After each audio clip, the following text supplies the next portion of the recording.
ఏపీలో మళ్ళీ 6 పథకాల పేర్లు మార్పులు చేసిన ప్రభుత్వం. సో, ఆంధ్రప్రదేశ్ ప్రభుత్వం మళ్ళీ ఏపీలో మరో 6 పథకాల పేర్లైతే మార్పు చేసింది. ఆంధ్రప్రదేశ్‌లో కూటమి ప్రభుత్వం ఏర్పడిన తర్వాత గత ప్రభుత్వంలో వివిధ సంక్షేమ పథకాలకున్న పేర్లను మారుస్తూ వస్తుంది. ఇప్పటికే 6 పథకాల పేర్లు మారిపోగా తాజాగా రాష్ట్రంలోని పాఠశాల విద్యాశాఖలు అమలు చేస్తున్న 6 పథకాల పేర్లో కూడా మార్పులైతే చేశారు. అయితే వీటికి సంబంధించి ఉత్తర్వులు కూడా ప్రభుత్వం అయితే విడుదల చేయడం అయితే జరిగిందనమాట. అమ్మఒడి పథకానికి తల్లికి వందనంగా పేరు మార్పు చేసిన రాష్ట్ర ప్రభుత్వం. విద్యా కానుక పథకానికి సర్వేపల్లి రాధాకృష్ణ విద్యార్థి మిత్రగా పేరైతే మార్పు చేశారు.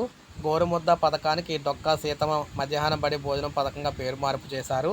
పాఠశాలల్లో నాడు నేడు కార్యక్రమానికి మన భవిష్యత్తు పేరుతో కొత్త పేరైతే తీసుకొచ్చారు. స్వేచ్ఛ పథకానికి బాలికా రక్ష పేరుతో మార్పు అయితే చేశారనమాట. ఇక జగనన్న ఆనిముత్యాలు పథకానికి అబ్దుల్ కలాం ప్రతిభా పురస్కారం కింద పేరైతే మార్పు చేస్తూ ఉత్తర్వులు అయితే జారీ చేశారు. గతంలో ఈ పథకాలకు పేర్లు మార్పు చేస్తూ జస్ట్ ప్రకటించారంతే, కానీ ఇప్పుడు అధికారికంగా జీవో అయితే విడుదల చేశారన్నమాట. సో, అమ్మఒడి పథకానికి సంబంధించి ఇప్పుడు ఇక్కడ నుంచి తల్లికి వందనం అని పిలాలన్నమాట. అమ్మఒడి అనే పేరు అయితే ఎక్కడ కూడా లేదు, అఫీషియల్గా జీవో అయితే వచ్చింది కాబట్టి.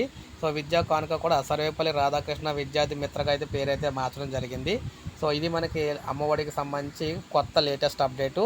అయితే అమ్మఒడి పథకానికి సంబంధించి ఇప్పటి నుంచి మనం తల్లికి వందనాన్ని పిలుచుకోవాలి. ఈ తల్లికి వందనం పథకానికి సంబంధించి మనకి 27వ తారీఖున మీటింగ్ అయితే ఉందన్నమాట. అప్పుడైతే మనకి క్లియర్ ఇన్ఫర్మేషన్ అయితే రాబోతుంది. వచ్చినప్పుడు మళ్ళీ మీకు వీడియోలు తెలియజేస్తాను. ఒక లైక్ చేయండి, సబ్స్క్రైబ్ చేసుకోవద్దు, మన ఛానల్ సబ్స్క్రైబ్ చేసుకోండి.